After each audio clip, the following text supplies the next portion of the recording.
Hello my friends and welcome back. Thank you very much for being with me again today.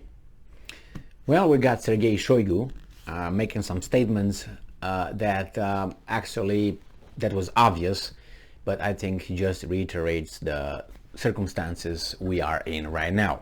So let's see what's going on. So this article comes from the New Voice of Ukraine from September 21st, 2022. Russia at war, quote-unquote, not with Ukraine, but with collective West, says Russia's defense minister. Well, I think only if you're a chicken, you didn't figure that out yet. But, and I'm quoting, "Today we're fighting not only with Ukraine and the Ukrainian army," Shoigu said. And I'm quoting, "Over 1,000 foreign mercenaries are allegedly fighting on the side of Ukraine." Well, even the 1,000 foreign mercenaries do not make up for losses or stagnation or retreats, or now we have the mobilization, partial mobilization of Russian reservists, or Putin saying that, guys, we might end up using nuclear weapons in case we're losing and you guys are continuing doing what you're doing. So well, it's a very complicated situation. Shoigu's claim is false. Okay, so that's it. So while some foreigners are fighting on the side of Ukraine, they are doing so under contract with regular units of the armed forces of Ukraine. Their pay is in the same range as the Ukrainian citizen soldiers. In contrast, Russia is itself using mercenaries in Ukraine via its Wagner mercenary company. That's a private military contracting or contractor company. Okay, as Blackwater has changed its name, but not its core, purpose. So, Russian dictator Vladimir Putin early on September 21st declared a partial mobilization in Russia and his readiness to use nuclear weapons in the event of threat to the territorial integrity of Russia. And I also have to say something else here when you say we're not only fighting in Ukraine with Ukrainian army. Over 1,000 foreign mercenaries are alleging fighting. It's not only that. I think the idea is that you're fighting with a West who supplies these guys, and these guys supply their manpower. That's all they do, Ukrainians, the territory and the manpower. And these guys over there, they provide those guys. Let's name names. United States, Great Britain, France, and Germany, mainly. These are the guys in control. The main guy, United States, and then the other ones are just, house servants and bottom feeders. So the other ones that I mentioned. So they're fighting with those guys, providing Ukraine with billions of dollars in military weapons, not with flowers and beds and condoms and all that. So it's indeed they fight with those guys, but nevertheless you're fighting against, and you knew that, and they said it before many times that that's how they see it, the Russians, as a provocation to draw them, suck them in a conflict with Ukraine that they don't want to do, but they will have to, because otherwise the NATO will put infrastructure closer to the Russian border, which is unacceptable. It's a red line, because our security is trampled on, and for other countries' security, and therefore you can't. That's a principle. You can't beef up your security at the expense of another country's security, which they claim this is what's happening over here. And I think it's been happening with NATO, advancement and enlargement towards Russia year by year. So when these guys say Shoigu claim is false, is how you want to look at it.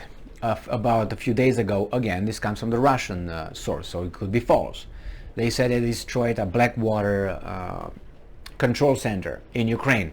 Well, they didn't call it Blackwater, they call it by their new name, but nevertheless, is Blackwater a private military contractor? Yes. Is Wagner the same way? Yes. So what do you want? Oh, those are not, but ours are. You know how that goes. I think they're on the same par. It's like you would say, well, you know what, those KGB, those thugs, the murderers, but our CIA. Pfft, really? You just have to do a few clicks if you don't want to read a few books, or only one is enough, and see how great CIA is versus Russia. They are Russia, KGB was. They're in the same job. They're doing the same tasks. What do you think? They're not doing the same tasks? If they have to eliminate a threat, how do you think they're going to eliminate? Or they don't eliminate threats? If you say they don't eliminate threats, then I'm sorry. Well, I don't know what to tell you. I can't tell you anything then. They work in the same business, national security, and the outside, and the foreign. So if they have to abduct someone or kidnap someone, they will do it. The same as KGB. That's their job. Mossad does the same thing. The British MI6 or whatever does the same thing. They do the same thing. What do you want? You can't say, well, we have virtues, or we have, no, we don't do certain things. Really? How about remember the, how do you call them, interrogation centers in Europe set by CIA? What are those? And so many examples. It's unbelievable. They kidnapped Italians, remember? About what, 10 years ago? From the street. And they interrogated them. And waterboarded some, and so on. So, and this is just what we hear here and there. But we know better. They helped overthrow countries' governments. Look in South America and others. Not only that. So let's go and see what else this guy has to say. Right, so later Shoigu announced that 300,000 reservists would be called up during the partial mobilization. He estimated Russia's mobilization sources at almost 25 million people. I said that many times before. They have a population of 144 or 145 million. Now you divide that, let's say you take 2/3 are, or let's say half. You take half of that, it's 70 million, let's say, right? 75 million, let's say 75, let's say 70 million people, because that's, let's say, the able adults, and you divide that, let's say, by 2, and you get the men of that, you get to 35 million at least men. I'm not saying women as well. And from that you get the able, disabled, however you get to at least 25. So this guy's not talking BS. I mean, just by calculation, I don't have to get information. It's normal.